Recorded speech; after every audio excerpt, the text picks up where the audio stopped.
दोस्तों नमस्कार, मैं योगी राज। दोस्तों, प्रधानमंत्री नरेंद्र मोदी पर डॉक्यूमेंट्री पिक्चर बन रही है और ये जो विवाद है, पिक्चर पर विवाद हो चुका है। दोस्तों, इंडिया से ब्रिटेन तक ये विवाद हो चुका है। पूरी खबर बताने से पहले हमारे पूर्व प्रधानमंत्री अटल जी का ये बयान आपको सुनना चाहिए। दोस्तों, One last question. So, Prime Minister, we heard your question, your message for the officials जो आप लाए थे। आपका चीफ मिनिस्टर के लिए भी कोई मैसेज है आपकी विजिट में? चीफ मिनिस्टर के लिए मेरा एक ही संदेश है कि वो राजधर्म का पालन करें। राजधर्म।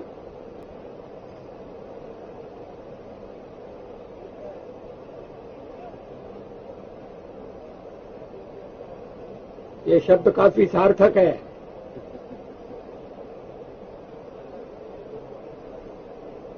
मैं उसी का पालन कर रहा हूं, पालन करने का प्रयास कर रहा हूं। राजा के लिए, शासक के लिए प्रजा प्रजा में भेद नहीं हो सकता, न जन्म के आधार पर, न जाति के आधार पर, न संप्रदाय के आधार पर। हम भी वही कर रहे हैं साहब। मुझे विश्वास है कि नरेंद्र भाई यही कर रहे हैं। ब्रिटेन का एक न्यूज़ चैनल है BBC न्यूज़, उसने प्रधानमंत्री नरेंद्र मोदी पर एक डॉक्यूमेंट्री पिक्चर बनाने की। दोस्तों, ऐसा क्या है इस डॉक्यूमेंट्री पिक्चर में और उस डॉक्यूमेंट्री पिक्चर का नाम क्या है, आपको बता रहे हैं।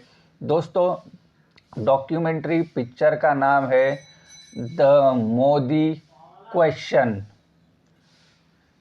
India the Modi question. ये डॉक्यूमेंट्री पिक्चर का नाम है। जब भी कोई सच्चाई छापता है तो जो है उस पर शिकंजा कसा जाता है, उसको जेल में भेजा जाता है। लेकिन ये जो BBC है, उसका कोई हेडक्वार्टर नहीं है हमारे देश में, उसका हेडक्वार्टर है ब्रिटेन में। ब्रिटेन के प्रधानमंत्री भी हमारे देश के नागरिक है और वो भारतीय नागरिक है, क्योंकि उस डॉक्यूमेंट्री में लिखा है, वो बता रहे हैं कि गुजरात दंगों में क्या हुआ था। दोस्तों, एक काला धब्बा है नरेंद्र मोदी पर। ये जो गुजरात में दंगे हुए थे और उन पर केस हुई थी और उनको अब जाकर बरी कर दिया गया। लेकिन दोस्तों, एक जो क्वेश्चन है मेरा, इतने साल तक ये केस चल रहा था, तब मोदी जी को जो है इसमें क्लीन चिट नहीं मिली थी। लेकिन जैसे ही केंद्र में और प्रधानमंत्री बन जाते हैं नरेंद्र मोदी जी, इनको क्लीन चिट मिल जाती है।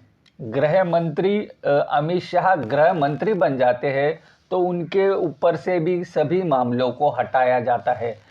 उत्तर प्रदेश का जो मुख्यमंत्री है आदित्यनाथ, उस पर से सभी केस हटाए जाते हैं। दोस्तों, तो इसको क्या कहे। BBC ऐसे ही जो डॉक्यूमेंट्री पिक्चर में ऐसे ही कुछ तथ्य लेके आया था, लेकिन इन्होंने आलोचना कर दी। कुछ लोग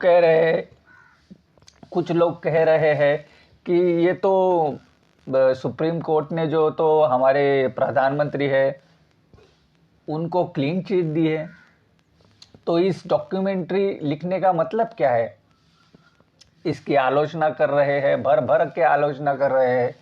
और जो इनके साथ में जो इनका दोस्त था, यानी BBC न्यूज़ का एक दोस्त था NDTV, वो भी इनकी आलोचना कर रहा है, क्योंकि NDTV जब तक एक निष्पक्ष था तब दोनों साथ में मिलकर काम कर रहे थे। अब वो अडानी का हो गया तो इसकी आलोचना कर रहे हैं। लेकिन दोस्तों, सच तो सच होता है, कितना भी आप उसे छुपा लो, सच तो सच होता है ना। और सच कड़वा होता है। वैसे ही कड़वे घूंट जो BBC जो न्यूज़ है, इस डॉक्यूमेंट्री में मोदी जी और अंधभक्त और जो भी इस मामले से समझते हैं उनको दिखा रहा है। हमने जब पहले वीडियो आपको दिखाया प्रधानमंत्री अटल जी का, वो अटल जी ऐसे बात क्यों कर रहे थे कि राजधर्म का पालन करने के लिए किसको बता रहे थे? दोस्तों, उनके बगल में बैठे थे उस नरेंद्र मोदी जी। आज वो प्रधानमंत्री है और वो राजधर्म का पालन दिख रहा है, कर रहे हैं या नहीं कर रहे हैं। अटल जी ने बार बार कहा था कि राजधर्म का पालन करो, राजधर्म का पालन करो, लेकिन कोई भी बीजेपी का नेता ऐसा काम कर नहीं पाया। वो राजधर्म का पालन करने के बजाय एक पत्रकारों पर हमारी देश की संपत्ति है सब बेचने में लगे हैं, पत्रकारों पर कार्रवाई करने में लगे हैं। और सबसे बड़ी बात दोस्तों, बीबीसी एक बहुत बड़ा चैनल है दोस्तों, और वो ब्रिटेन का सबसे बड़ा चैनल है बीबीसी।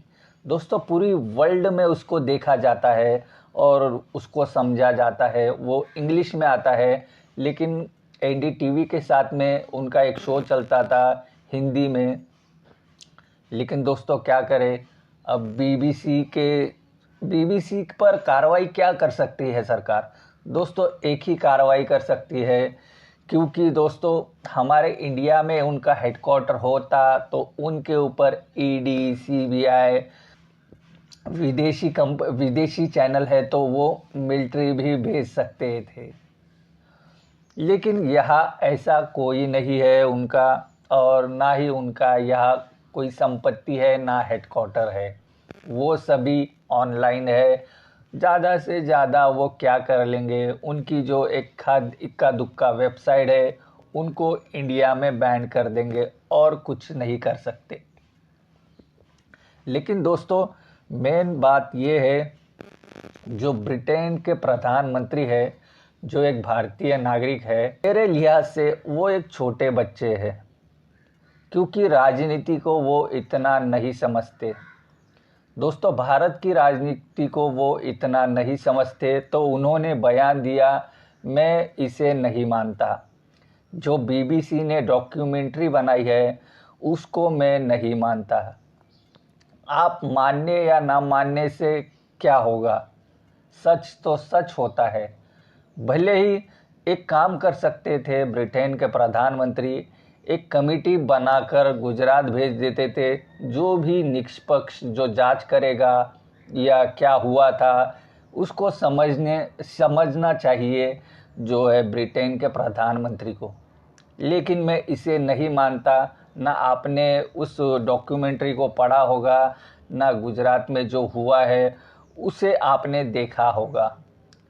दोस्तों, तो इस खलबली पर आपकी क्या राय है ज़रूर बताएं। और बीबीसी जो न्यूज़ है दोस्तों, हमारे इंडिया में होना चाहिए दोस्तों, क्योंकि एक जो मजबूत जो लोकतंत्र होता है वो मीडिया होता है। लेकिन आपने देखा होगा हाल ही में तो 2014 से हमारा मीडिया कैसे गिरकर काम कर रहा है, सत्ता की दलाली कर रहा है, और वो अपने मन मुताबिक न्यूज़ और ये जो सब चला रहा है, और सत्ता भी उनको सपोर्ट कर रही है, और उनके जो भड़काऊ कंटेंट है उन पर कोई कार्रवाई नहीं कर रहा है।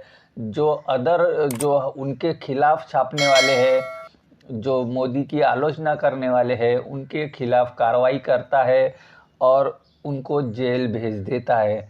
तो दोस्तों, अब ये क्या कहेंगे कि ये जो है डॉक्यूमेंट्री बनाई है, ये इंटरनेशनल साजिश है, ये पाकिस्तान से हाथ है इनका, ये बीबीसी न्यूज़ वाले पाकिस्तानी है। इनके मुंह में जो आएगा वो ये लोग बकेंगे और ज़रूर बकेंगे। दोस्तों, इस वीडियो में क्या है आपकी राय ज़रूर बताएं। चैनल को ज़रूर सब्सक्राइब कीजिएगा। फिर मिलेंगे एक दिलचस्प वीडियो में। नमस्कार।